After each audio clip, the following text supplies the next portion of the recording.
कि अब अनुवाद का क्षेत्र अत्यंत विस्तृत हो गया है। किसी जमाने में धार्मिक पाठों के अनुवाद होते थे, साहित्यिक पाठों के अनुवाद होते थे, सांस्कृतिक पाठों के अनुवाद होते थे, उसके बाद वैज्ञानिक पाठों के अनुवाद शुरू हुए, फिर तकनीकी पाठों के अनुवाद शुरू हुए। तो आज का समय जो है वह केवल इन्हीं क्षेत्रों तक सीमित नहीं है, क्योंकि तमाम भाषाएं अत्यंत विविध प्रयोजनवती हो चुकी हैं। तो उन तमाम विविध प्रयोजनों के लिए एक साझा मंच तैयार करने का काम विभिन्न भाषाओं के बीच में, दुनिया भर की विभिन्न भाषाओं के बीच में ज्ञान क्षेत्रों, तकनीकी क्षेत्रों, वैज्ञानिक क्षेत्रों, मीडिया और उसके साथ साथ जो नव मीडिया है, इन सब के बीच संवाद का एक सेतु निर्मित करने के लिए अनुवाद बेहद बेहद उपयोगी होता जा रहा है। पिछले सत्र में अध्यक्ष महोदय ने बहुत अच्छी बात कही कि संवाद के लिए अनुवाद की जो भूमिका है वह मनुष्य जाति के लिए सदा से रेखांकित करने योग्य रही है और सदा रहेगी। तो इसलिए उस पर मैं अभी विशेष नहीं जा रहा हूं।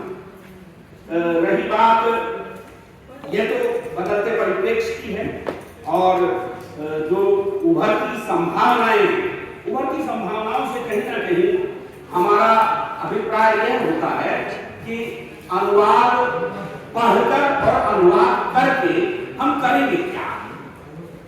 बस संवाद ही करेंगे क्या? नहीं, हम अनुवाद पढ़कर अनुवाद करके अपनी पहचान बनाएंगे। हम अनुवाद के द्वारा विभिन्न प्रकार के व्यवसायों में सिद्धहस्तता प्राप्त कर सकते हैं। प्रायः ये कहा जाता रहा है कि अनुवाद विज्ञान है, अनुवाद कला है। इन नाम से किताबें भी हैं, लेकिन मैं एक किताब पढ़ रहा था, मैं लेखक का नाम सभी बता चुका इसलिए अब नहीं दूंगा। उन्होंने हैदराबाद के एक विश्व विख्यात भाषा वैज्ञानिक का उल्लेख किया, बल्कि दो भाषा वैज्ञानिक पति पत्नी मुखर्जी नाम। तो उनका सुजीत मुखर्जी साहब ना, हाँ, प्रोफेसर सुजीत मुखर्जी ने यह स्थापित किया, प्रतिपादित किया कि भाई विज्ञान कहने से आप अनुवादक को एक फ्रेम में फिट कर देते हैं, वैज्ञानिक पद्धति से चलेगा। जब आप कला कहते हैं तो आप कलात्मकता वाली बातें जो हैं वो उसमें आ जाती है, आर्ट वाली। उन्होंने कहा नहीं, ये माना कि विज्ञान है अनुवाद, ये माना कि कला है अनुवाद, लेकिन इससे आगे चलकर अनुवाद शिल्प है, स्किल है, कौशल है।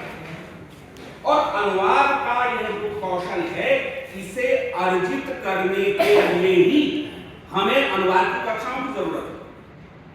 अनुवाद के कौशल को अगर हमें अर्जित करना है तो मात्र इतना काफी नहीं है कि मैं कहूं कि साहब मेरी मातृभाषा हिंदी है और मैं एक और भाषा जानता हूं तो मैं अनुवाद कर सकता हूं। नहीं, ये तो जो सबसे पुराने हमारे आधुनिक अनुवाद चिंतक हैं, उन्होंने भी कह दिया कि जो स्रोत भाषा और लक्ष्य भाषा है, उनका ज्ञान काफी नहीं होता अनुवाद के लिए, बल्कि साथ में उन्होंने एक चलता है अक्षर सी की बात कही, अर्थात कॉन्टेक्स्ट। आप कोई बात किस संदर्भ विशेष में कही गई है, किस कल्चरल एस्पेक्ट को वो अपने आप में समेटे हुए है, इसे भी साथ लेकर आपको चलना पड़ेगा।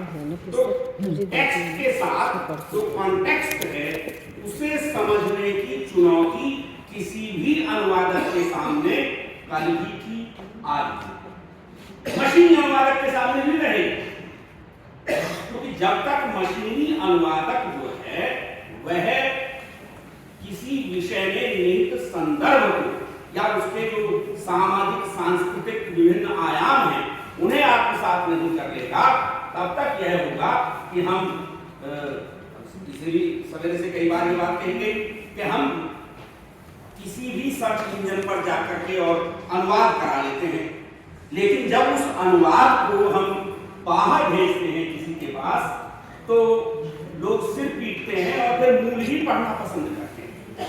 क्यों?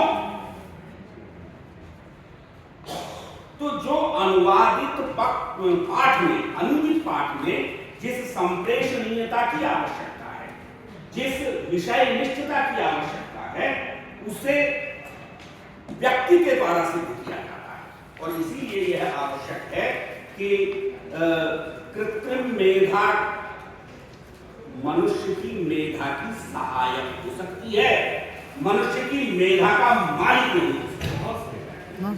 और मनुष्य की मेधा यदि मालिक रहेगी तो फिर एक और चीज है जो मेरे यहाँ जो भारतीय परंपरा है उसमें जिसका बड़ा महत्व है अनुवाद में, हमारे यहाँ एक सिद्धांत रहा भाषा जो ऋग्वैदिक काल से हमें प्राप्त होता है, अनुवचनम, वचन और अनुवचन।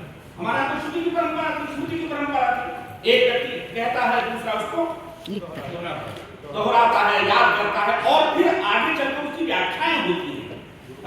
जो हम चल करके वैदिक विचारों से चलते हुए आगे आकर के और उपनिषदों तक या पुराणों तक भी आते हैं, या उसके बाद जो हमारा साहित्य है वह भी आता है, कहीं ना कहीं उन सूत्रों का अनुवाद ही कर रहे होते हैं। वाल्मीकि हमें एक राम कथा के सूत्र देते हैं, वो एक टेक्स्ट देते हैं, लेकिन उस टेक्स्ट के भीतर कितने दूसरे टेक्स्ट छिपे हो सकते